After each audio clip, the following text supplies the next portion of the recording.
All right, everybody, so here's what we're gonna do today. This could be a complete disaster, but I thought of this video idea a little while ago, and I thought it'd be really fun for everybody to see kind of what it's like to move sheep around. And we're gonna do this with no nets, kind of just herding them around in my woods so they have more stuff to eat. So go ahead, smash that like button, guys. This could be a total disaster, and you'll get to see it happen live. There's no editing here. So, what I've got right now, if you guys don't know, my name's Stephen Cornett. I do regenerative farming, and I got into sheep. It'll be 2 years this summer. Is when I started raising sheep. I've got about 7 acres here that I'm working with to create pasture and doing all rotational grazing. 100% grass. These sheep are not given dewormers or medications, nothing. They raise their babies out in the field, and you're actually going to see I've got, week to 2-week-old babies with me that I'm going to do this move with. All right, they might have a little trouble getting up this one part of the hill. We'll see what happens with them. All right, they're nice and hungry, so let's get them to some fresher pasture. Here we go. Sheep. Sheep. Okay. So my boy's right here. That's Daniel. He's a wether, which means he does not have balls, so he can't breed, but he's my helper. So he gets everybody to trust me. This is my ram, and we got to be real careful with him because he could ram me. He is no longer the nice guy. So here they come. Now this is a really small gate. Let me flip the camera around. Sorry guys, this might be a little janky. I need to figure out if there's some cool way to like attach this to my body. I'd love to figure that out. All right guys, come on. Sheep. Sheep. So now they're just like sheep, right? They will follow the leader. Now they're gonna get confused because they don't have somebody to follow through that gap. Sheep. Let's see. So some of the smarter, braver mamas are gonna try to come through that hole. There we go. Good girls. So I've got 23 sheep in here. The sheep with the blue tags, basically all those are St. Croix. Come on, mama, last one. Sheep. So she's being stubborn, so we might push her a little. Okay, so we're doing good. That's where I want them, and I'm gonna try to push them around this way, through the woods this way, all the way up to a paddock that I have set up right there. Okay, so she's confused, so we're gonna go in here. So she's trying to follow, but she can't. Let's try to push her back.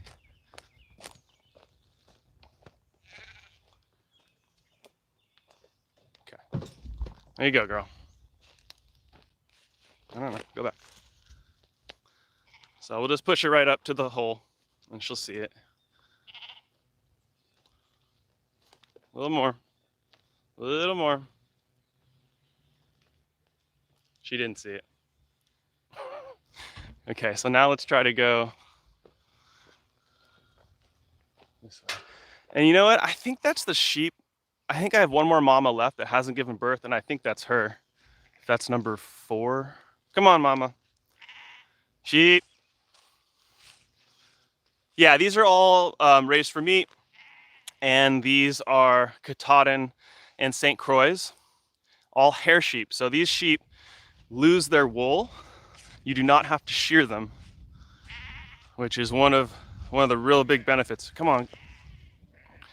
So yeah, she's just not seeing the hole. This is a really tight gate.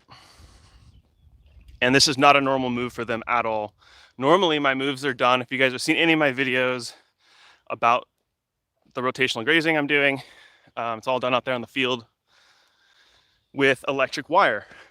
So as soon as we get her under control, we can start to try to lead them into the woods more, but sometimes this happens. Some of the sheep are really good, right? They really obey what you want. They figure stuff out quickly, but then some of them are a little more, cautious, basically.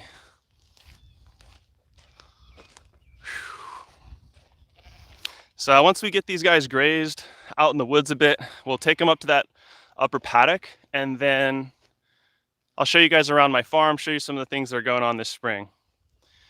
Come on, girl. So when you get to this point with the sheep, she's a little nervous. I'm not gonna put any more pressure on her. I'm just gonna let her sit. She sees those sheep, she's like, how do I get to them? She just needs to see there's a hole right in front of her. See, I took a step forward, and that pressure was enough for her to kind of be blind to the hole. Here, you know what, one of the issues is this gate's getting hung open on us. Uh-oh, that's not what I want. All right, guys, I'm gonna put you down here. Make this a bit easier on me. I don't want the sheep to go too far forward. They already grazed up there, and I don't want them to go in a...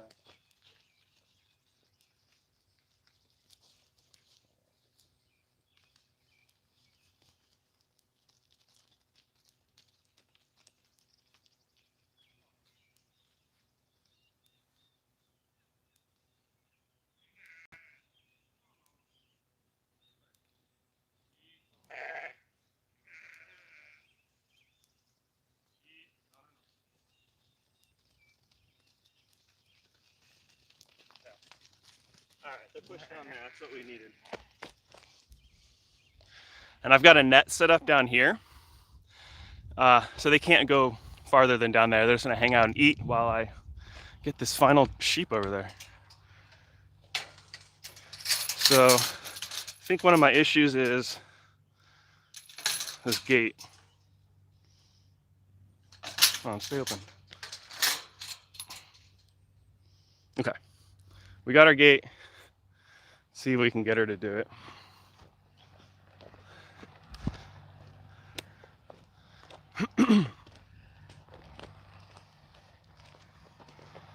So I'm just gonna use my fence line, push her up against the fence line and run her this way. And when we get back to the gate, we'll go slow again and see if she will do what we want.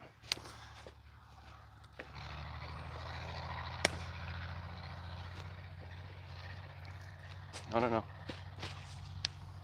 Okay, so she's a little freaked, so I just gotta be a little more patient. So I gotta slow down. I'm rushing because I'm doing a video. There we go. So there she goes. We'll just slowly move her up. So every animal, when you're trying to herd them, whether it's pigs or chickens, they all have a little bit a difference in how they're gonna react when you put pressure on them. And when I say pressure, I just mean, getting close enough to where they don't want me to touch them or get close enough to them so they move. There we go. Come on, mama. All right, you guys. If she makes it through this gate, you gotta hit the like button. Oh no.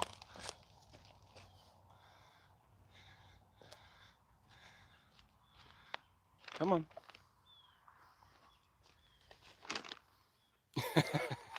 Come on, mama. Go the other way. Turn around. Turn around.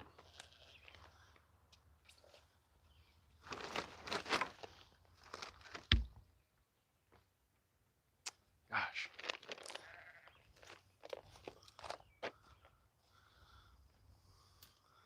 So if you think you want to work with animals, this is some of the stuff you got to deal with. They don't do exactly what you want. Everything's looking good though over there. Okay. A little further here, guys. Come on, mama. There we go. No.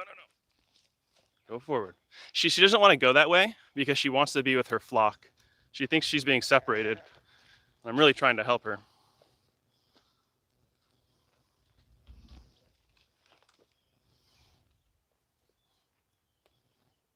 Okay. See if she'll see it. Come on. No! Well, I have an alfalfa bucket, and that's sort of the nuclear bomb option here. Mama, come back.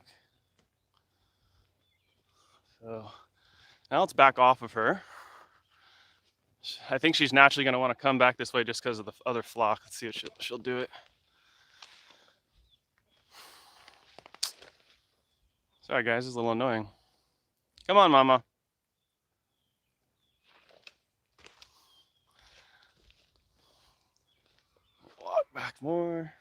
Come on. Here's my chickens. They're still doing really good. I have backed off on their feed so much. I basically don't even feed them anymore. Okay. Well, come on. She's going the wrong way. I'm gonna see if those other sheep will kind of help her. Nope. She doesn't know. Okay, so let's take her up top. We're gonna go up to an upper gate. I think I can push her through that. The breeds of chickens that I have are barred rock. Those are all my roosters are barred rocks. And then I got a few chickens, some sex links from my buddy Kyle when he shut down his egg business. I've got an Americana in there. I've got a Rhode Island Red in there. It's just kind of like a big mix. But I'm actually going to start raising some black copper Morans soon. So I'm really excited about that. Those are the chickens that lay very large brown eggs. And okay, so I'm gonna try to get ahead of her. Keep going, Mama.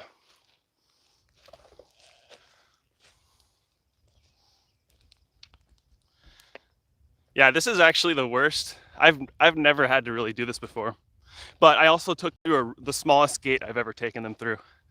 So that was another risk thing.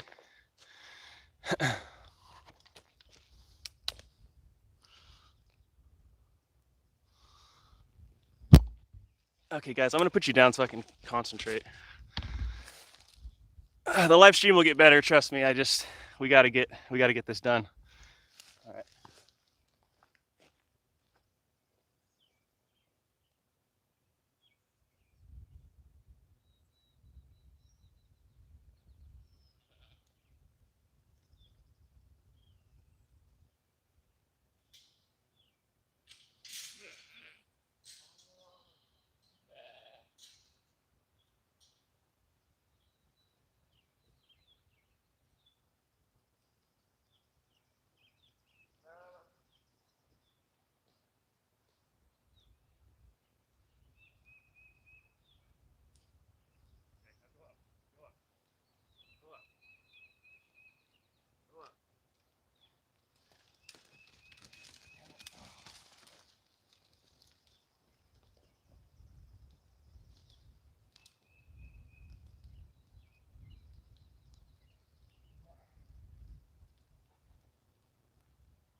Keep going.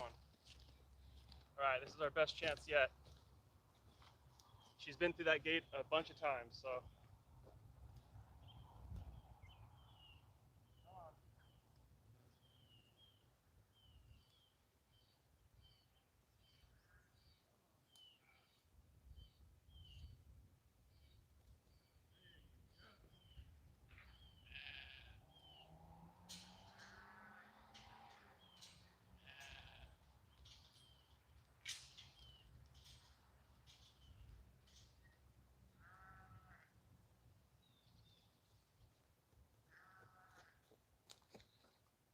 All right, cool.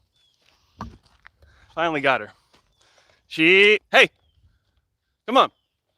Okay, now we gotta get her to come down here, which is way easier. Whew. Everybody else is doing good. Nice. All right. Hey, Mama, let's get it. Come on. Get over here. Come on. Hey.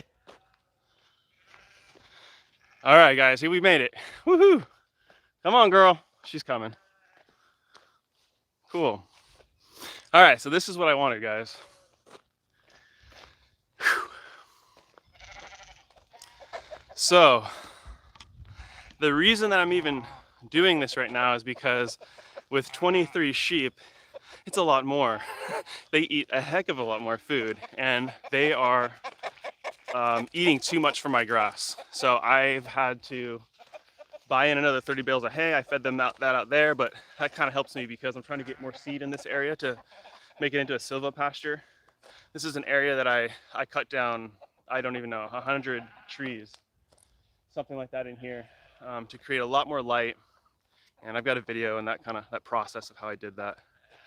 So, you know, the sheep are pretty spread out right now. They're all over the place. But what I'm gonna do eventually is bring my alfalfa bucket in, and they'll follow me anywhere with that essentially. So let's go check out Coey real quick. And hey, we don't want this. See how they're going over there? Hey, sheep. So let's see if I can get them to follow me. Sheep, hey, sheep. You know, she's going for that little bit of grass right there. She'll probably just turn around. Oh, geez. See, this guy's coming up on me. Watch this. He might. Unfortunately, I can't trust him anymore. But he's still a really great ram. Oh yeah, let's check out Coey real quick. There she is. She's coming right back. So let me show you guys the babies. This is pretty cool. So this is my mama who had triplets. First ever time with triplets. I've had doubles and singles, of course, and the one on the far left with the brown spot on top, that was the runt. It's doing great. One of those babies somehow it broke its leg. That can happen with lambs, but it's getting a lot better now. It's healing and it's putting weight on it. So yeah, it doesn't even, I can tell, but it's not bad. Okay, so let's see here. Coey, if you guys want to see him, where's he hiding at? Coey's over here. So Coey is my livestock guardian dog, and he's just not with them right now because if I gave him freedom, he'd be gone. He'd be, you know, he'd run off an hour in that direction and then he'd be back, but you don't want to let a Great Pyrenees out. They love freedom and they'll go far. So they're just going through here, finding all the little things they can. And this is really good nutrition for them, all these trees. And they're staying basically where I want them. This is great.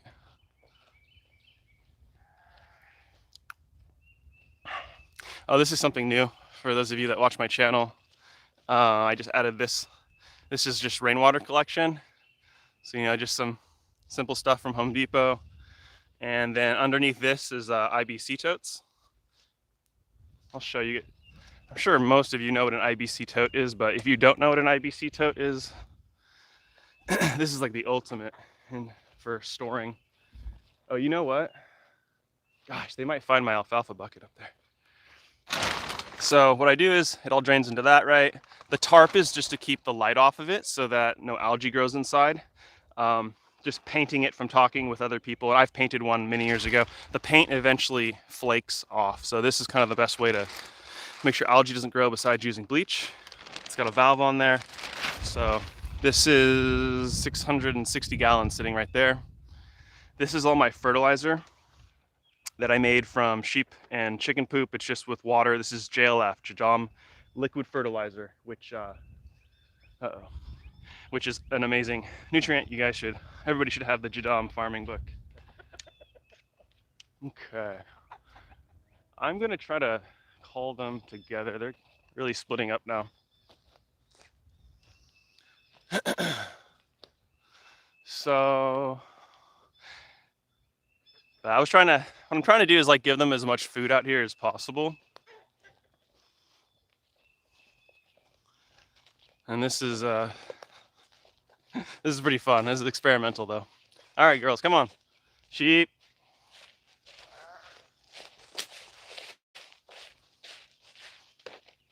Hope everybody out there's having a good Friday.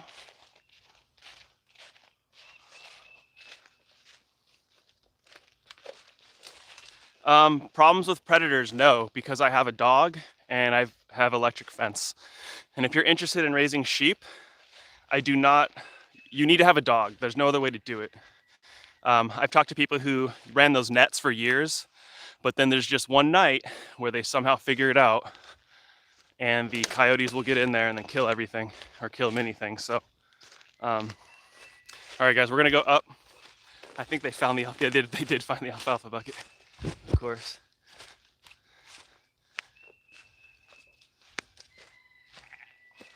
But this is working out, so I'm gonna let them keep going. I just need to stop them from eating this. Hey, get out of there. This is for later, guys. So let's, can I put this?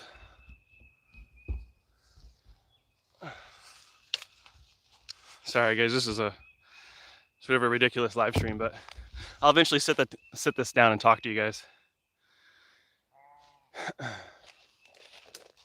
I just really wanted to give you the experience. If you're interested in raising animals or sheep, or you just like watching this sort of thing, this is pretty fun.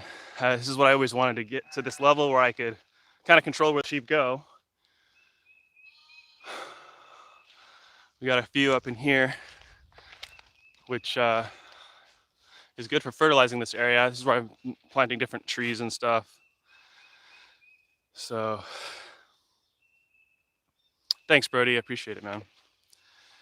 Whew. All right. Hopefully they won't eat my goji berries. Sheep. Hey, sheep. Yeah, they're not listening to me. Sheep. Sheep. Sheep. It's funny, the boys always listen to me because they're the most like greedy for the alfalfa. Yeah, they're coming, but all the other ones are going the other way. Whew.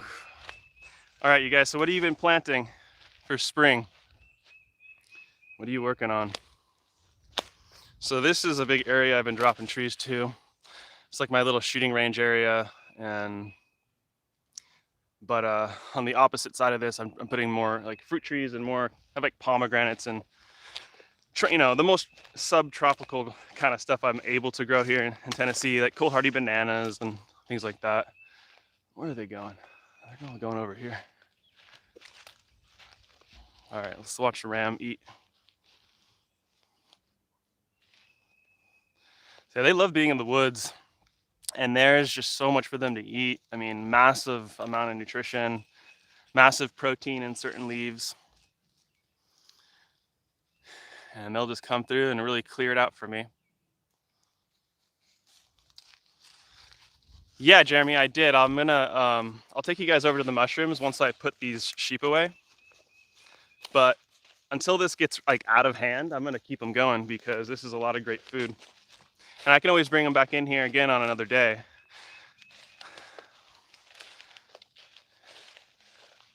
The babies are all doing good in here.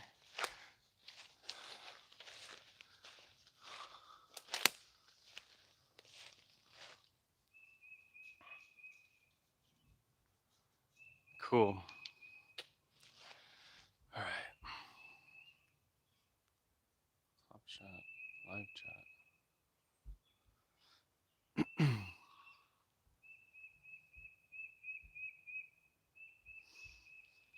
All right, let's go find Daniel.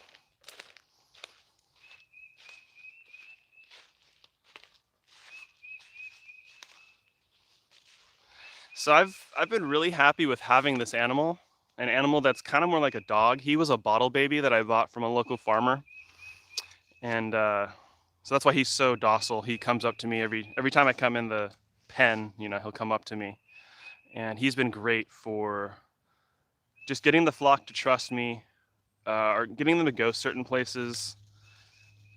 So I think I'll probably always have one wether, or one basically the bottle baby total dog-like sheep, because I don't know, I found it to be pretty helpful. So now you see this sheep here, the brown one, that's called a American black belly. Now if she would have gotten out like that other white sheep that I was chasing, I would have just given up, because the black belly in general, the Barbados and the American, they're a little bit more wild. They remind me a lot of a deer, actually. Even the way when they get mad at you, they'll stomp their foot and they'll blow out air at you. Um, Other breeds will do that too, but she does it like crazy to me. Um, nice. So this is another little paddock I have set up for them in a couple days. I'm just trying to see what they're eating on. I chopped down a bunch of pine right here. All right, so here, yeah, there we go. So I'll just push them away. I didn't really want to keep, they're going towards my neighbor's house. So I want to kind of push them back. So you can kind of see how this works. You just walk towards them and, they don't really want you to get super close to be able to touch them. So they just move, except this guy. You can't eat that, buddy. So he's awesome. Everybody likes Daniel. Oh, and here's a good example of the hair sheep. So see the two different coats, just like a dog, right? That top coat just comes right off. And that's why I raise these. They're just an awesome meat animal. And one thing that's cool about sheep that I personally love is that this is an animal that I can harvest on my own land by myself as a single man, like a one person operation if I needed to. With a pig or a cow, something big, you need a tractor, you need another you need friends to help. Once you cut the pig in half, you can't lift that by yourself to move it to the other table. So um, you need more infrastructure basically to do it well. Whereas a sheep, it's just like a deer. You're talking about a 100-pound animal, 120-pound animal maybe, and you get 60 pounds of meat out of it, something like that. So, and then being in Tennessee, I can grow grass year round. So that's why when you're think about farming, what you want to raise, what you want to do on your homestead, it's extremely important that you're taking into consideration not what you want, but what land you have access to, and what does that land want? What is the best animal that you could put on that land um, to increase the organic matter in the soil, to increase the nutrient density and the pastures or the trees, all of that. So that's why I went with sheep. You could throw a couple steers out on that land, but they can't. You need a mob of animals to truly do regenerative farming correctly. And just a couple cows on you just have to make the paddock so small. It just doesn't make sense to me. But if that's what you want to do, then do that, because a couple steers is way easier to do than what I'm doing with breeding and all of this. So, but if you want easy meat to raise and a lot of it, and you have more access to big trucks and trailers and things to move cows around, then you have a friend, then a cow could be a really good option for you to raise for meat. But I really like the sheep, and it's the most sheep and goat are the most popular animals in the world. They're the most used animals for agriculture, and now I understand why.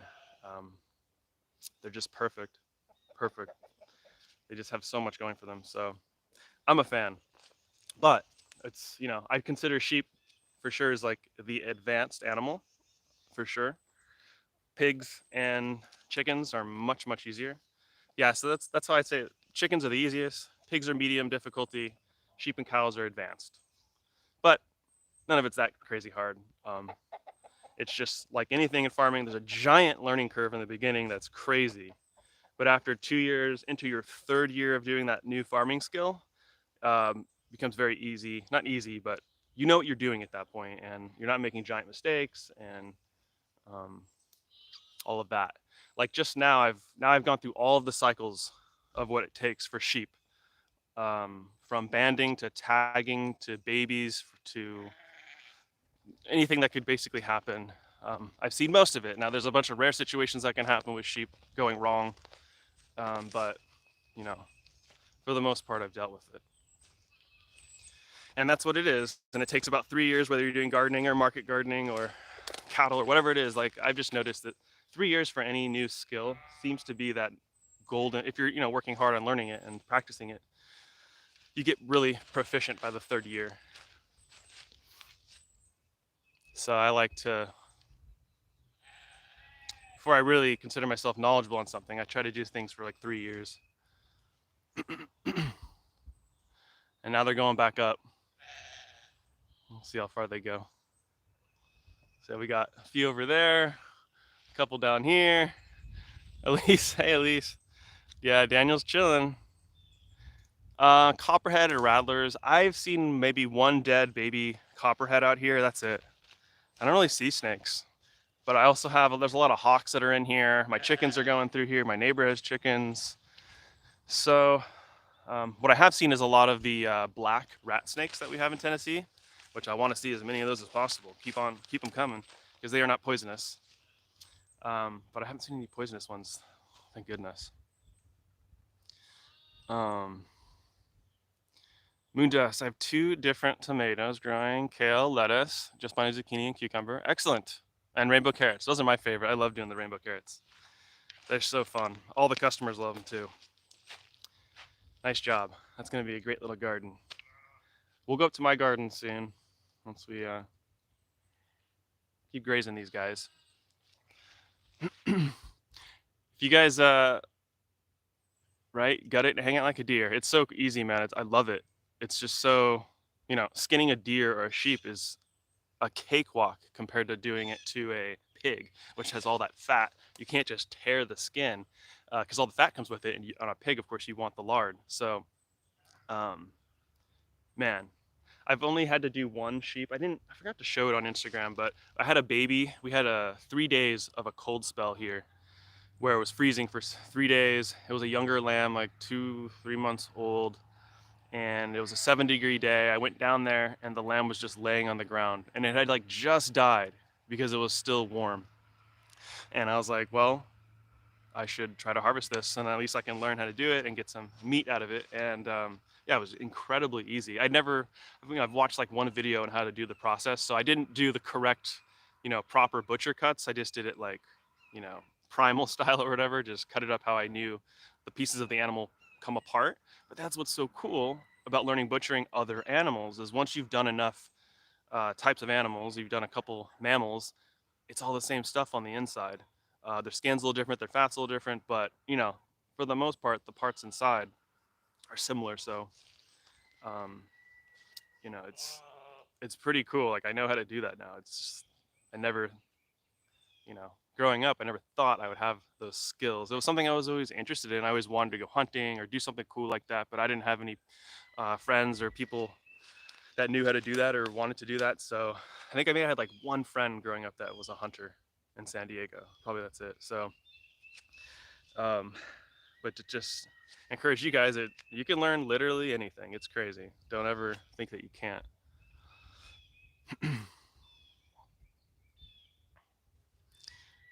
Southern Fried Land's got chickens, rabbits next, goats turning sand into soil. Nice. More every day. Cool.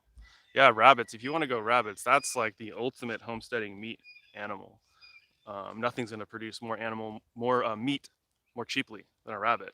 But I don't like the taste of it that much. When I have chicken, beef, pork, lamb, like I'm like, meh, I'm not gonna go with the rabbit. But it's obviously real easy to harvest. It's easy to clean. It's easy to breed. It's easy to care for. You just keep them in cages, or you can do like a little mobile coop for them. So it's a fantastic meat source. And you could do rabbits in a 500 square foot backyard if you wanted. Okay. So we're going further and further here. Oh, did I find my bucket again? Okay, let's go back up. And let's see. No one's behind me. All right.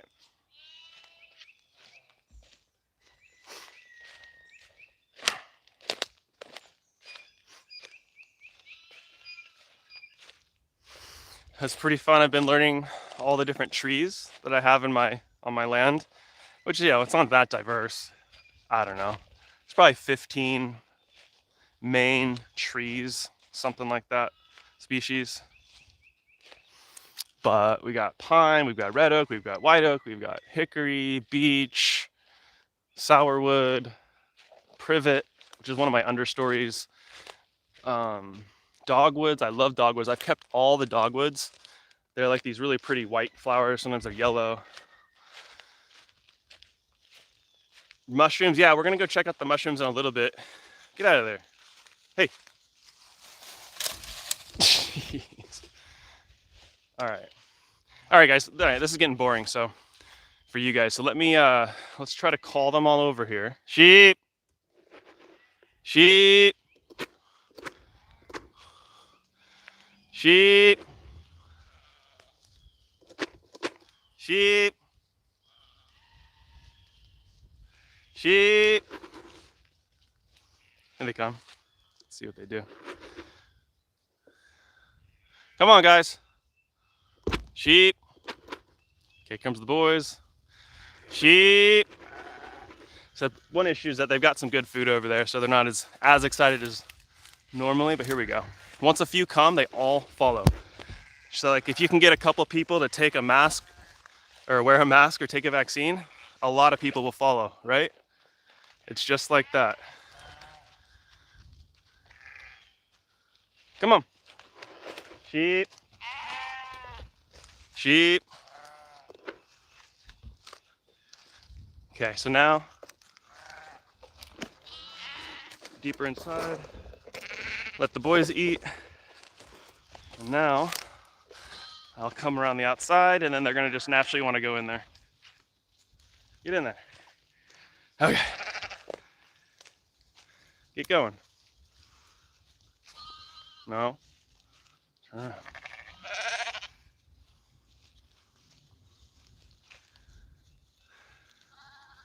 Okay, we got one straggler. Get in there. Ooh, those babies are looking good. All right, get in there. Get in there, get in there. No, no, no, no, no, no, no. Okay, so now. Oh, no, no, no. No, wrong way. Ah. Okay, so let me let them relax a second. I'm gonna put you guys down. Okay. See those two? I gotta push them back around.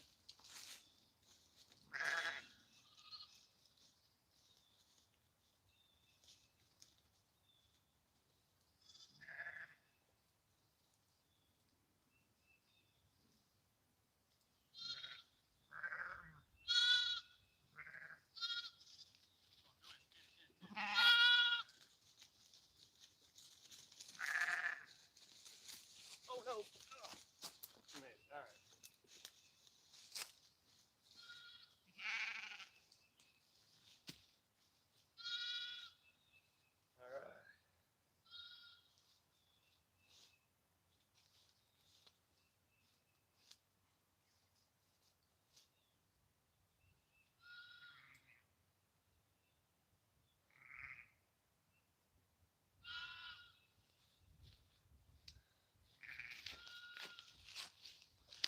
right. All right, we got them. All right, no more stress now. It's all figured out. So this is gonna be their big paddock, and they're gonna just demolish this area. All right. What do you guys think about that? Does this look fun to you? Would you want to do something like this? All right, here we go. Woodchuck. I bet those do taste good. I've never eaten a rodent type animal before, but I would definitely try it.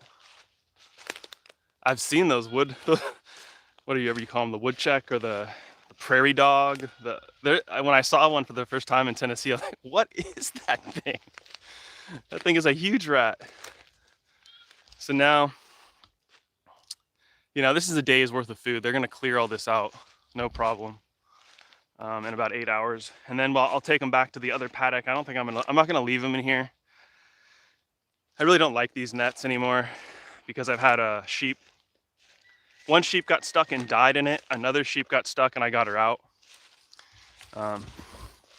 These nets are, they're a good thing, but if you have a sheep that's not totally trained to the system and something freaks them out, that can happen. And it's not something that a lot of people talk about online, unfortunately, because I know a lot of people have had that happen to their animals. It's just a precaution if you want to use those electric nets, you got to make sure those animals are just very, very trained to electric and they're not going to try to test the net. Or at least they understand that they can't go through it. All right, so we're gonna go check out the mushroom now. So I've got 3 or 4 videos now on how to do this, how to inoculate your own mushrooms. Now we just passed the season for that. You do that in fall and winter when all the energy of the tree is down into the wood, and that's the energy that the mushrooms grow on. So we just had a bunch of warm weather and we just got a bunch of rain. There's more rain coming. So these are gonna blow up like in a couple more days, next week for sure. There's a couple of shiitake that were just like trying to come out, but they didn't have enough moisture. We did get some mushrooms throughout the winter here and there when it warmed up slightly and we got some moisture. But this is the real season now coming into it. Look at that slug, man. Look at that thing. So you don't see stuff like this in San Diego. Some slug like that. You know, there's bugs all the time. I see it. I have no idea what kind of bug it is. And it's amazing when you add, 50 inches of rain a year and you have all this humidity, the amount of life that's able to prosper is incredible. So yeah, that's a really great way to do mushrooms. And other than wild harvesting mushrooms, this is the most organic way to grow mushrooms. If you're doing the type of mushroom that grows on rotted wood. Now, I also did another type of mushroom last year that we won't be able to see it, but they're called wine cap mushrooms. And these are mushrooms that will grow directly out of the ground. You can just grow them in wood chips and hay. So that's a really great option. You can do it in your pathways of your garden. King Stropharia is another mushroom that you can do this with. And this is the area that I did it. I can't really see it. I'll show you guys when it eventually sprouts, but I showed a video on how to do that. It's very simple. But yeah, highly recommend it. This is also a great business. If you have a lot of woods on your property, basically what I'm doing is I'm chopping down trees, creating biochar, firewood, logs that are good for milling, logs that are good for just mushrooms in general, and then growing grass underneath all those trees. Now that I've opened up all that light, this is called a silvopasture, and then you bring in animals. So this is like, it's kind of one of the ultimate ways, I think, to regenerate land, especially so much of the land in the South is so jacked up because the whole forest was clear cut. They like everything. There's like one virgin forest left. So everything here has been replanted. Like that's why all this behind me is basically all pine, because that's what a lot of the landowners did. They either made more pasture or they wanted a quick growing pine that so in like 15, 20 years, they can clear cut that and then sell it to make paper or whatever they make with pine. But pine's a really useless wood, honestly. I really dislike pine. And that's when there's a big storm, those are the trees that fall over because they have shallow roots, the tops snap out of them. So I'm trying to get everything down to just hardwoods and no softwoods basically, unless it's like an understory or something, then that's fine with me. But all right, let's go check out. Oh, I got another rain barrel here too on this little shed. So I've got a couple different setups. I got like 1,000 gallons right now, but what I really want to do someday, because this is like the highest part of my property right there, is put like a 5,000 gallon and like a soil barn or something like that where I can make IMO more easily and I don't know, have a compost pile right next to my garden, and then I could run my entire field or anywhere down from that off gravity. And then even if the electrical grid goes down or whatever happens, I'll be able to have pressurized water down on that lower half of the property. And even down here, it would create enough pressure, I think, to even get things going here. So, all right, let's check out the garden. So this is the orchard part of my garden right here. Apples and stone fruit essentially is what's in this. I don't even think I showed that video yet of planting all this, but so these are 2-year-old trees. And then I'll start at the top of the garden.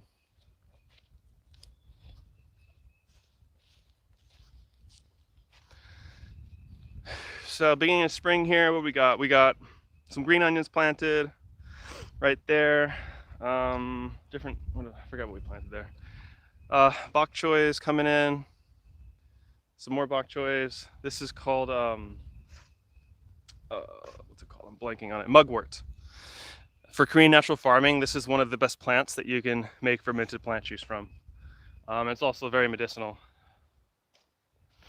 What else we got in here? Oh, this is some mullein. We're just trying to propagate that and kind of make it a wild thing out here. Mullein's another medicinal plant, and it's also, I think it's called cowboy toilet paper is the other name for it. These are all different pepper seedlings. Now, we didn't plant these. This is just a pepper bed that we're going to make a pepper bed again because it dropped a ton of seeds in there. I'm keeping these beds as my unplanted beds right now so that I can succession plant a little bit better. So obviously this looks pretty bare right now, but all the seeds are in the ground. Different what's it called? The long bean. Blanking on the name of it. What do I have in here? Carrots in this bed. What's in there? Potatoes. These are 3 beds of garlic. These 3 beds of garlic, I paid, I was like $100 for some organic garlic seed a couple years ago. 4 pounds. I turned that into 24 pounds, and then I doubled the amount that I planted. So all the garlic that we're eating this year has been garlic that I grew. We replanted it, and we still have enough garlic to get us through to the August when I'm going to harvest these. So that's been really fun. I've been practicing lots of like homesteading more skills in terms of like growing a garden. So trying to grow things, a lot more tubers, things that like the highest calorie vegetables, the vegetables that we actually eat. So yeah, potato, sweet potato, garlic. I did some turmeric this year just to have fun with. Onions. So this is 2 beds of onions right here. And what these are, those little green things coming up, these are called onion sets. And if you're able to get onion sets, this is my favorite way to plant onions because you don't have to deal with seeds and all that. And an onion set is basically a small bulb that you just plant. Then here, this is our asparagus bed. And I actually put the turmeric in between the asparagus in the holes just to create more space. They're not up yet. They take a little bit of time. Uh-oh. That sucks. Somebody knocked that off. No. My dog or somebody. But let's see here. I've tried a fresh asparagus before. Let's see. It's really good.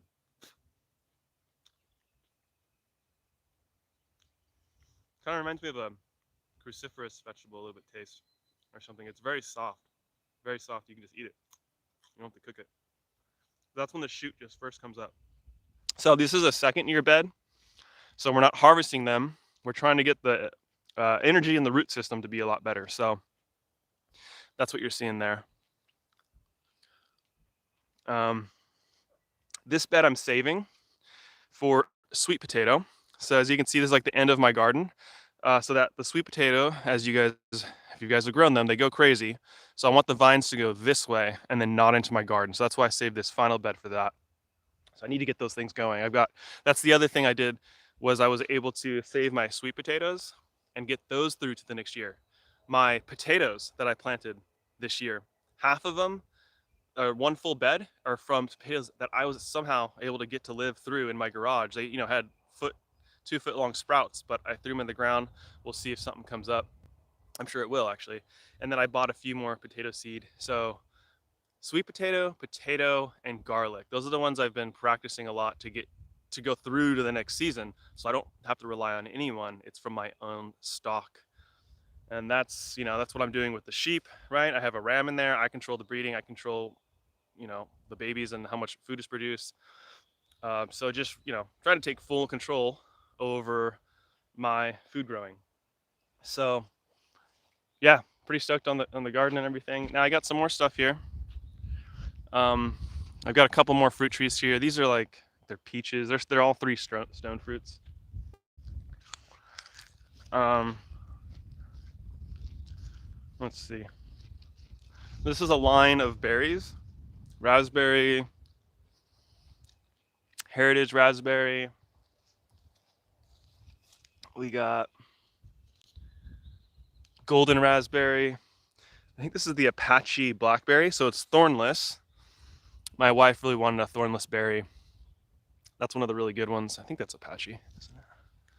I'll tell you guys. Yeah, it's Apache. That's a famous one. I have red currants. That's what that is. I think I've only had a currant, like once or twice in my life. Gooseberries. I just bought this one recently from this dude on Instagram, Freedom Forest. He's a good dude. Beyond Organic. What else I got here? These ones are fun, guys. These ones are called honeyberries. Kind of like a blueberry, but it was bred in Japan, I believe. And because one of my varieties is called Hokkaido, which is one of the islands in Japan. And it has this like really elongated berry, like a blueberry, but it's like long. It's really neat. And then this is all just a row of different types of blueberries, which they're not doing that great. I need to fertilize them again. But yeah, that's all my fruit trees. I still need to plant a few more. And show you guys my next plans. The next thing I'm going to do out here, as far as infrastructure goes, is build another paddock out here for my rams. So a ram pen, which would allow them, basically it'll allow me to control the breeding much more easily. This is gonna make my life a lot more easy. And this is probably about 2 acres right here. And I'll be able to, I can get away with like not banding rams and doing different things like that I want to be able to do. And just being able to put the rams in one time a year, have babies once a year. So this is the dogwood, guys, if you've never seen this. And these are all over the east coast of the US. Super pretty. So this is an understory that I saved everywhere on my property that I could. And one of the ways to learn about trees and what trees you have is to look at the bark pattern. The only thing that's close to that bark pattern is a black cherry in my area.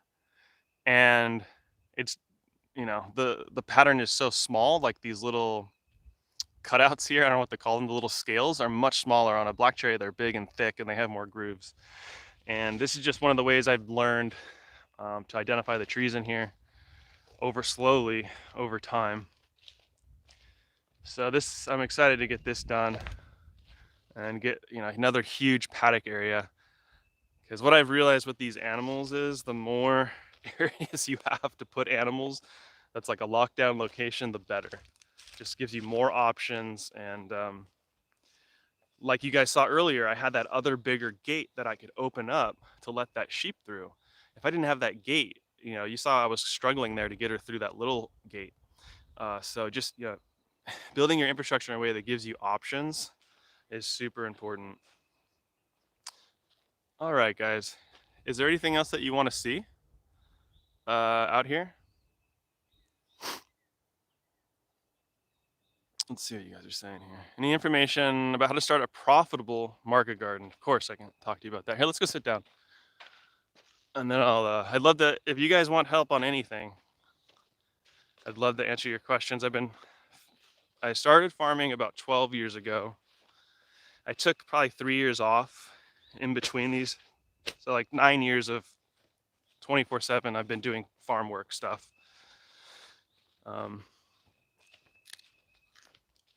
And market gardening is what I did. I did that for 6 years as an actual business and made money. And there's some videos I really want to make about that.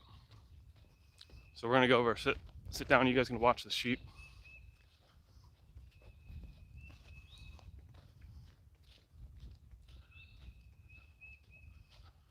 All right. Ooh, we can sit right in front of my maple. I think the previous owners must have planted this, because this is like a Japanese maple. Oh.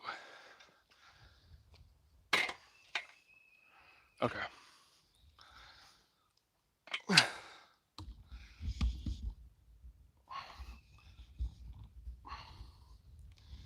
All right, profitable market gardening.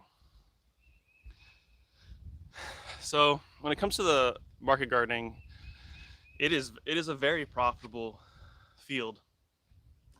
You can make six figures a year, no problem, running a market garden.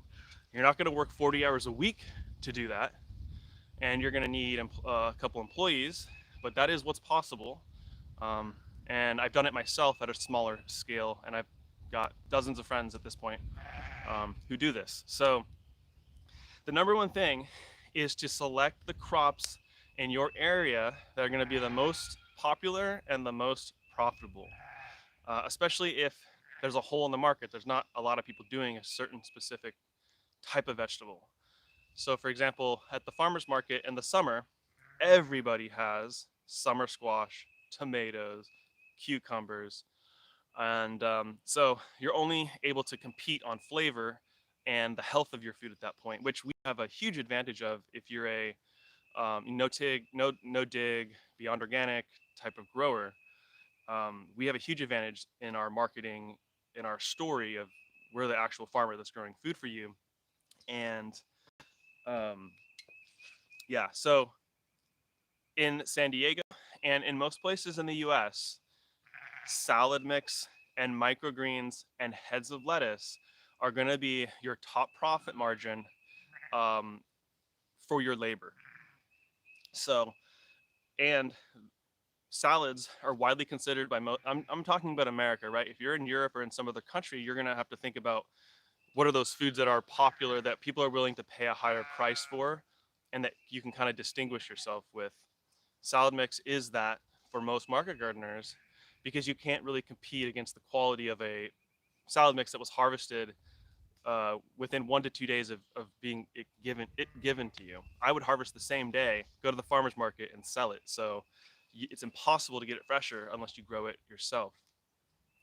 Um, and you can get $10 to $12 a pound for salad mix. And if you go watch my old market gardening videos or Curtis Stone's market gardening videos, or there's many people that have shown how to do this profitably online at this point. There's tons of models, and it needs to be an efficient system. So with greens, you need a wash and pack station. If you don't have that, the washing machine spinner and the dryer and the farmer's friend greens cut harvester, you have to have that too to make all this profitable. Which it's cheap for easily under $1,000. You can have all those tools to do that. Um, so yeah, those are the three crops I would recommend focusing on because those are also the quickest turnover crops too. So you're able to and the least amount of fertilization really as well. They're not growing. If you're growing a fruit or a root, it's going to take more to pump into. If you're just growing leaves, it needs sun, energy, and nutrients in the ground, of course, but it's nothing compared to the requirements of a tomato or a cucumber. So that's you see so many people doing those specific crops. And salad's very popular. Everyone thinks it's healthy, right? So honing in on those crops that everybody thinks is really healthy, you can like celery was huge in my last year selling at the farmers market. So people would come, and I wasn't growing celery, but my friend Jared Smith at his farm, he's another regenerative farmer in San Diego. Jared's Real Food, if you're in San Diego. Um, I eventually realized that growing carrots was stupid for me because I was on such a small scale, an eighth of an acre of in production. The actual bed's space was an eighth of an acre. So to grow carrots that take 90 days, it doesn't, or 100 days, it doesn't make sense. I should buy that from another farmer to sell it at my table for the same quality or better. Jared's carrots are even going to be even better quality than I can grow because he's been no-till beyond organic longer than my farm has. So now I'm offering in my, regardless of what the customer thinks, I'm offering an even better product to them. And then I'm giving myself more profit margin because now I'm not growing carrots, which take 100 days. In that 100 days, I could flip over two beds of greens, or yeah, like two times, and get higher profit margin on that crop. So it doesn't make sense for me to grow carrots now. So that's another thing to be careful of. If you're a micro farm scale, you can't grow 15 types of vegetables. You need to grow like five, and just focus in on that. So I guess that's my best advice without talking more details. Kush Nerd, what's up? I see you commenting. I am in Tennessee.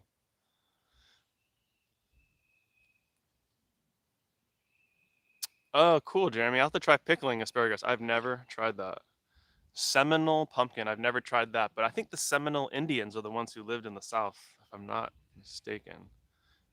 But I don't think they exist anymore, unfortunately.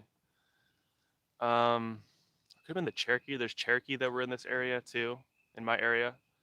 I don't know. I should learn more about the tribes that were here, but the Trail of Tears.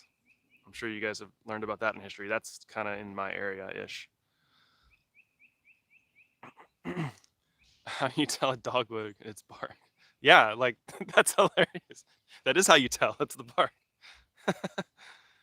um, I didn't show my compost or compost tea. I have it in different areas. A lot of my compost now, it's either from my neighbor. I haven't gotten her compost in a while, but it's like rabbit and straw manure. And then I this year I made a lot from my sheep bedding, bunch of sheep bedding and my chicken bedding. I combined all that together for to make my compost. But I'll be doing. I barely added compost to my beds this year. I think I'm pretty much just gonna do Jadam and KNF for my nutrients out there. I've got enough organic matter, and I'll just be adding small amounts of compost every year, like a wheelbarrow per bed, and then keeping it all natural farming basically. William says, "I'm new microgreen grower. Nice, congrats on starting your business. What advice do you have for getting into farmers markets and how to attract interest of customers?" Okay, so for the farmers market, I guess the best thing I can do is kind of just tell you about like what I went through and maybe this will help you. So in the beginning, when I first started and I only had one plot before I had three total plots, I I wanted to sell at the La Mesa Farmers Market, which was the market that I shopped at. It was the bigger market. But I just didn't have enough food yet in that first year when I first that first year of my market garden. I didn't have enough food to be at that one. You need about $800 to $1,000 worth of produce at that market because of how big it is, I think, to make it worth it. And anyway, so I started out these smaller little markets, the ones that would take me, and just learned a lot about talking with customers through that. Um, Figuring out how do I make the table look good because that's like the majority of not the majority, but the well, in the beginning when the customers don't know you and they don't know your food yet, all they have to go on is your word and what it looks like. So maybe your signage helps to bring them in. And so having a table that looks really beautiful is huge. So make sure, you've got a tent that doesn't have holes in it. It's all ripped up, that your tables are clean, that I'm sure you've seen many of the market gardeners, they have a really nice, beautiful setup. Like, so as a microgreen grower, I grew microgreens, but I didn't show them on display because I had so many other beautiful things on my table that would attract people to the table. And then I had some microgreens sitting out, but most of them will sit in the my igloo, my cooler, right, so that they don't get jacked up. And so for you, what I think looks good on a microgreen table is to have a couple of your flats out there that are just there for display basically. You could even cut them and sell them. Let's say you sell out of all your cold stuff, but make sure if you're just doing microgreens, you need to pump up that table and make it beautiful because just bags on the table, it looks good. And make sure you can like stack them and do different things, make it have them be in like a wood box, different things to make it look more farmy or whatever. And maybe have some other produce on the table surrounding the bags. And you don't have to grow that yourself. You could buy it from another farmer that you trust and that you know how they farm. I can't recommend doing that enough so that you can just boost the attractiveness of your farmers market table. And so signage is another big thing. So for me, I put the words regeneratively grown on my sign because at that time people had never heard of that word. So constantly people would say, "What does that mean, regeneratively grown?" Then I can explain to them what it is and that it's so much better than organic. And I don't use pesticides, I don't use herbicides. And that was one of my favorite lines to use on people when they ask you, "Hey, are you certified organic?" No, I don't want to be certified. That's that standard is way lower than the standard that I grow to.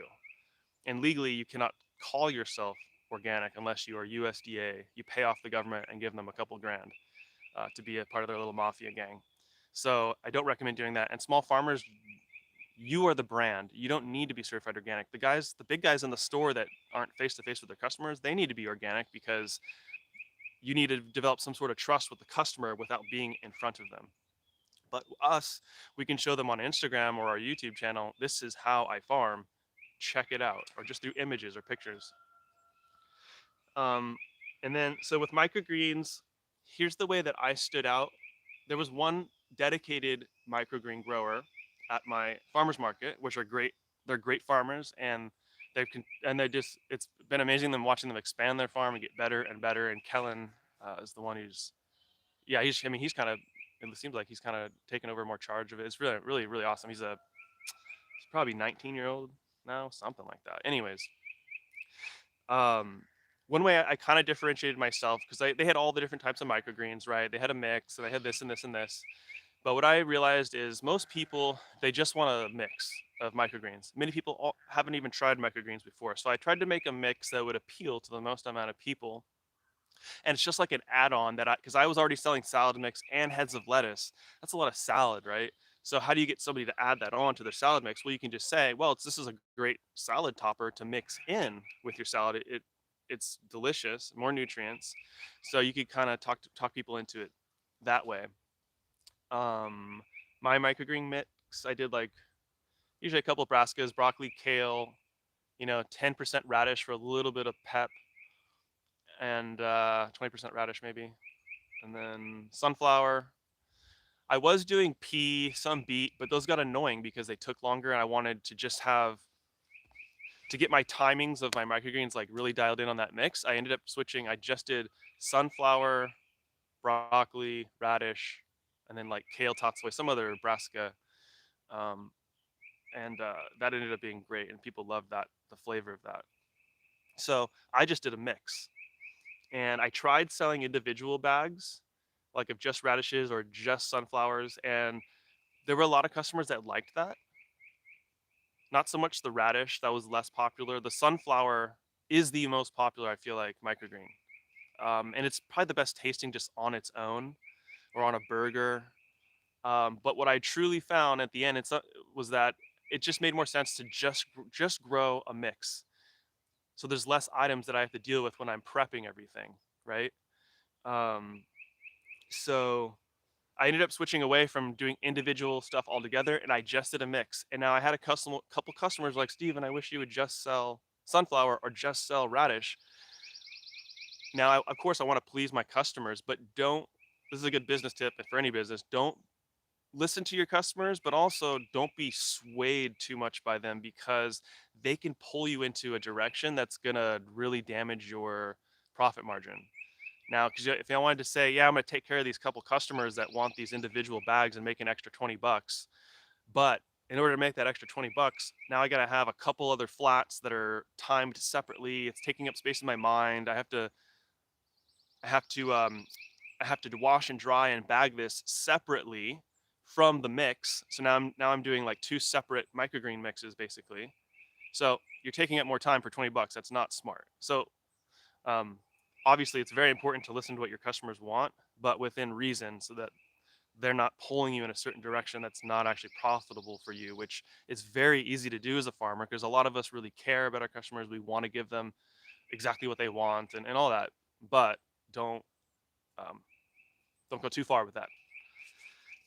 um, what else? I guess yeah, in business and in farming, you got to know when to cut the cord or cut your losses and move on, move forward. Um, every good business does that. It looks at itself and says, "Hey, this is not the right direction. We need to change this. We need to change that to be a better business that can survive." Because most businesses, they eventually stop. They don't last forever. So, all right, let's see what you guys are talking about here. I don't sell any mushrooms. So I hope that helped you, William. If you have any other questions, I can ask you, or I can explain it. Virginia, that's got good land, absolutely. Flowers are a great thing to sell. It's one of the highest profit margin of any um, farming operation. I don't sell the mushrooms. I could sell them, but um, I just I'm basically trying to build this farm out for to sell animal products, to sell value added products, to sell um, nursery stock, my garlic. I think I'm probably gonna keep expanding that and maybe grow some seed garlic. I'm trying to do things like that, some other ways to make money rather than market gardening, because market gardening has been figured out. It's been so totally dialed in. We can make 1 or 2% improvements over time, but there's no innovation there that's really going on anymore, in my opinion, because we just know how to do it the best way possible is with these hand tools, with these small engine tools, and all this. And it's been going on since really Elliot Coleman. We're talking 50 years or something of like hardcore. It's been all these techniques have been really dialed. So um, for me, I became a YouTuber too, and that kind of made things really different. I didn't expect that to happen. I didn't expect to be able to make money from the internet or any of this. But it put me in a position where now I had to think about I could grow food for 100 families and make that impact on them. And that's a wonderful impact. And, I may farm at a larger scale at some point again, but I just realized that teaching people how to grow food, that's the impact of that on our society is so much more valuable and bigger than just growing food for people. And I have this opportunity. I created this YouTube channel. So um, I'm interested in playing around with other ideas that can make you as a farmer or a homesteader a part-time income, a full-time income, a side income, just as a hobby, just as for growing food for your own self, for your own family. That's my real focus, and that's where I'm going with things, and that's what I want to do. I love teaching. I taught English for 2 years in Korea, 2 years in America. English teaching is what I did while I was transitioning to do market gardening full time. So I started out as a full time teacher. Then I had amazing bosses at Connect English. That's where I worked in San Diego, and they let me slowly. I actually told them when I got hired, I was like, "Hey, I'm a farmer, and I'm building a farm, and when I'm ready, I'm gonna quit this job someday, and I just want you to know that." I told them that in the interview, and so they knew this was coming eventually. And then they were great bosses, and they allowed me to scale down my hours until I finally broke off and just did market gardening. So, and for me, when I started market gardening, I believe I was 23. I think me and Jared were 23. Could be mistaken. Something like that. 22, 20, 23. I really hoped I was young, I'm idealistic, and I really wanted people to get into farming. And I said, man, we could get 1 million young people to be small scale farmers. Do you know the impact that would have on America? It'd be unbelievable. Um, and now it's 12 years later, and is there a massive difference in the acceptance to regenerative agriculture and young people or just people in general interested in farming and small scale farming and this way of life? Man, oh man, so different. Like it's popular. Like it's almost too popular. It's almost kind of like I guess I'm a hipster. It's like it's too overblown now. It's like too the thing now. Like there's all these influencers now that they don't know anything about farming or gardening, but they're out there um, trying to get people to listen to them about different things, and it's just like overblown the popularity of it now. But anyways, the thing I was getting at is that the amount of people that we need to do small scale farming to actually sell food to people and make that sort of impact, it's not happening, and there's not enough people. I wish there was, but there's just not, and you need a lot of people to do this at scale. Um, so what I've realized is that I can't really train. I'm going to help small scale farmers the best I can, but um, I just think it makes a lot more sense, especially with what's going to happen in America, to train people to grow their own food and to be more self sufficient. That's going to be a way bigger impact on everything than getting a few more farmers to farm. And only the most hardcore people are going to do that. And they're going to come to farming on their own anyways. They don't need my encouragement. The people that are going to farm and continue to farm, they don't even need me.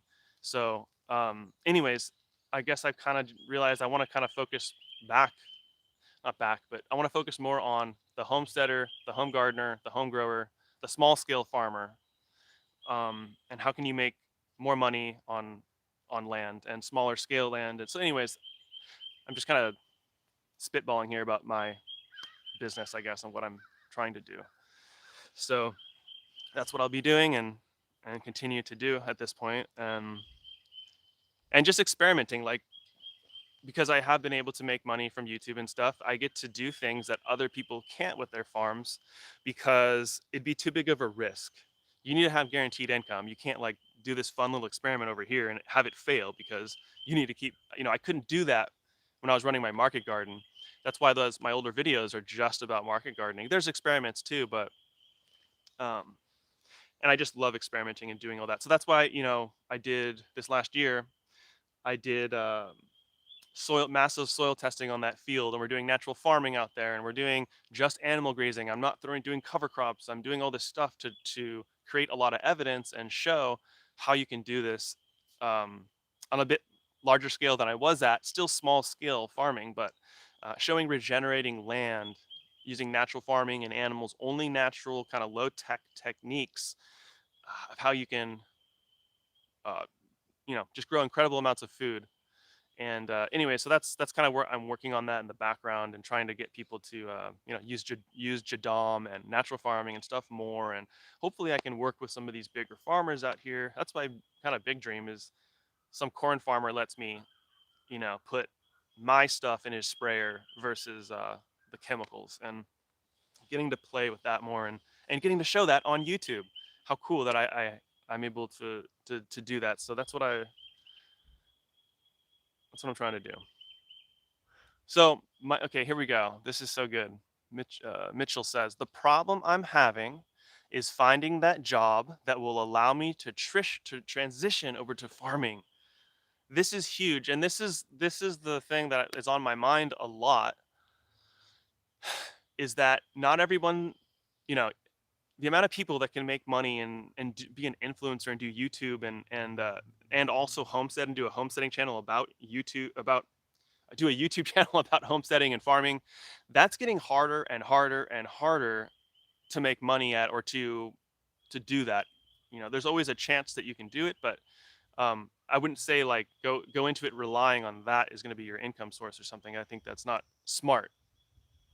But making money online is definitely a possibility, and I think that for those that are creative enough and hardworking enough, you can figure out. There's so many types of businesses you can create online. You don't necessarily have to have a job where you're working for someone. That's me and my wife both built online businesses while working for someone else. So that our goal, we did this for 4 years, working 80 plus hours a week on both of our businesses plus our full-time jobs to save up a down payment to buy this property. So in 4 years, we were able to build up some online businesses and money that was made that possible. Um, and so that's one direction, but that's not for everybody. And um, yeah, yeah, it's something I want to put more thought into, like helping people to make that transition, because there's so many people that want to do homesteading or farming, or maybe one of the parents wants to do farming and the other person goes to town. There's just like a lot of ways that you can pull this off.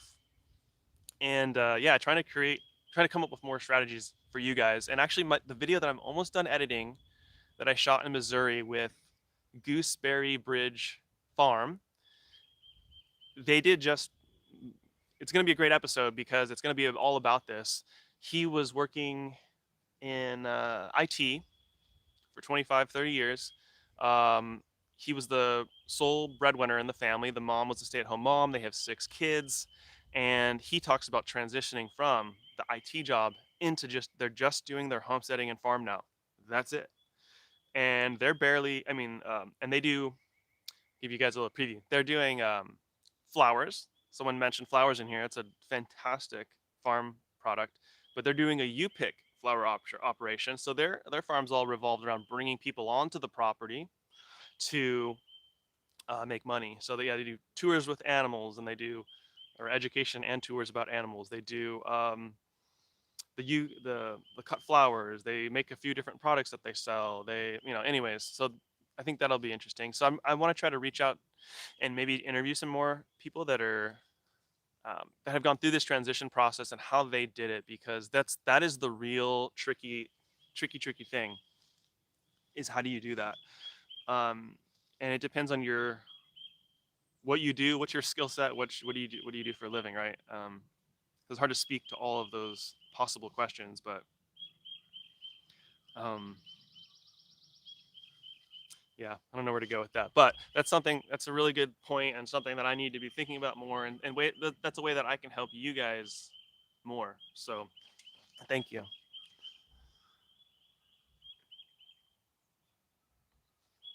Um, I have most of the skills and knowledge, just not the resources. So, I mean, well, when I started my market garden, I started with a few $1,000s to get a fridge, to get the few tools that I needed to bring in the compost. With 5 grand, you can start up a market gardening business pretty easily, or a microgreen business under 5 grand or less. So, um, so with resources now, leased land is an option, and that's what I did, right, guys? I didn't own. I'm in San Diego. There's no way I could own land there. I found neighbors. So this is one option that you could do, possibly if you're trying to get started in some sort of farming, is if you're in an urban area, it's pretty easy. There's a lot of people. If you can just kind of show how good your garden looks, or show them my video and say, hey, this is what I want to do on your land. Um, you don't have to do anything. I'm just going to come in here and do it all. And you're going to have this beautiful garden, and you'll get free food every month, or every week. So that's a great way. Lease land's tricky though, because it's difficult working with the landowner. Sometimes they, want things done a certain way, and you have to, obviously obey what they say. So, but there's tons of people doing lease land farming with cattle, with sheep, with all types of farming. It's all, it can be done without owning anything. And honestly, my heart breaks for the young people in America right now. If I was 20 to 25 years old right now, looking at what's about to happen, or just knowing me and my wife, if we didn't get onto this property at the time when we did, and we had to wait 3 more years till now, we never could have afforded this property ever. I don't know what we would have had to just buy raw land and maybe start with a tiny home or build something, or whatever. So it's just not an easy time right now to get land and do things. But one way that you can get land in a cheaper way is to go in on land with other people, other families, other friends, where you guys could buy, depending on your price range, you guys would have to talk about that. But you buy, let's just say 10 acres, right? And with 10 acres, 5 families, everybody gets 2 acres. And now it's all private land though, right? You would not want to share that equally. You'd want to buy the 10 acres as a group and then deed it out to each family so that it's private. You're not intermeshed with each other. That would be not wise, I think. But if you do that, now you only need one tractor, you only need one set of tools, you need, way less money to start things up. You can help each other build things, you can help each other build your houses, you can help. So I think that that's going to be an option for a lot of younger people, is to team up with one, two, three, four, five, whatever other families or couples or people that want to live in a similar way to you, and you can buy private land together. Um, that I think holds a lot of potential. Um, but there's still time. I don't know how much time we have in America before things get really dicey, but it could just be a slow progression downward in America. We don't know exactly how it's going to go down, but the BRICS nations are coming online with they're going to be gold backed, and they're going to be off the dollar for buying oil, and so the dollar is weakening rapidly. The inflation from the last 10 trillion they printed the last many years. So we're going into some difficult times here. Obviously, there's no way to escape it. So I've been encouraging ever since I've been on social media and YouTube that you guys should buy land, that you guys should learn how to grow food and all this stuff. So I'm going to keep encouraging you guys to do that. There's still time. to get on land and do that. Actually, Curtis Stone, the urban farmer, go subscribe to his YouTube channel. He's doing like a 14 video series all about uh, just how to find land, how to pick land, how to find that right homestead property. So he's putting out some good free info right now on that. That might be helpful to you. Um, yeah, it's I would say if you have to rent, maybe you're able to rent a house that has some land and you start like that. That's okay too. Being a homeowner, it's pretty expensive. We've had to drop money on our roof. Things break all the time that you have to fix. There's a lot to be said, like benefits to renting, and that's I didn't. How old was I when we bought this? I didn't. I was 32 when we bought this property. Okay, so I've had a job since I was 15 years old. All right, so 17 years of working to get to this point. So it's it doesn't happen overnight. Let me see what you guys are saying here. Um, what examples of online businesses? Man, I mean, just do some searching online about different things that you could do. I mean, it's hard to give advice on that because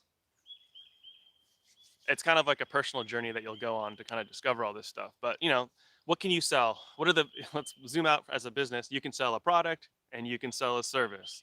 So think about what you have to offer. Is there a product or a service that you can create or sell and offer that online? You can sell information to people. There's affiliate marketing. There's um, copywriting. There's marketing. I mean, any business that you can think of can kind of be done online at this point. So think about your field and what that looks like. I mean, if I was growing up now, I definitely would not have gone. I would not go to college. I encourage all young people, do not go to college. Even if you want to be a doctor or a lawyer, like you'll eventually realize, hopefully, if you wake up, that doctors don't treat disease. They exacerbate it and then give you drugs that make the pharmaceutical companies trillions of dollars while killing you. Lawyers don't even practice the true law.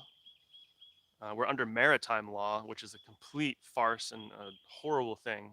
We're essentially like slaves. But that's a whole nother deep conversation. Curtis Stone talks a lot about that sort of stuff, like the real law and what that pertains to, what a corporation is, what a citizen is, and all those different things. But we let me see here. I forgot what I was talking about. Oh, online business. Yeah, I mean, let me think more about that.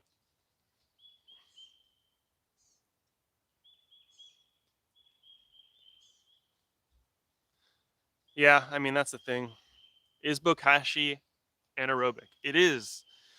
It's anaerobic, but the billions of types of lacto that are in it, they are called facultative anaerobes. So that means they can switch. They can live in an aerobic environment for a period of time, and but they're more anaerobic than they are aerobic. That's why when you seal off the air, that's why they grow so quickly because they are anaerobes technically. But anaerobic fermentation is not something to be scared of.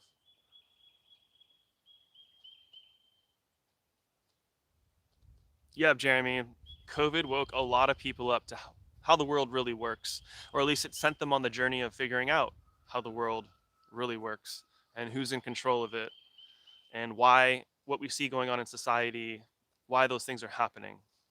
Um, hey, Brandon.